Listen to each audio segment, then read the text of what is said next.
Using OneDrive gift cards is a straightforward process that allows you to enhance your storage options. Follow these steps to redeem your gift card and start using it. Step 1. Sign into your Microsoft account. Visit the OneDrive website or open the OneDrive app.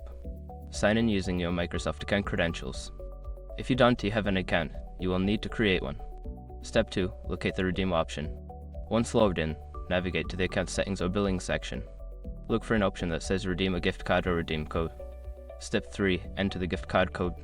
Carefully enter the code found on your OneDrive gift card. Make sure there are no typos, as this can prevent successful redemption.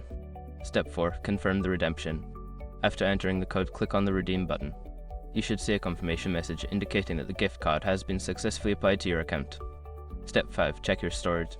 Go back to your OneDrive account settings to verify that your storage has been increased according to the value of the gift card. You can now enjoy the additional storage space. Now you're ready to make the most of your OneDrive storage with the gift card you've redeemed. Enjoy your enhanced cloud storage experience.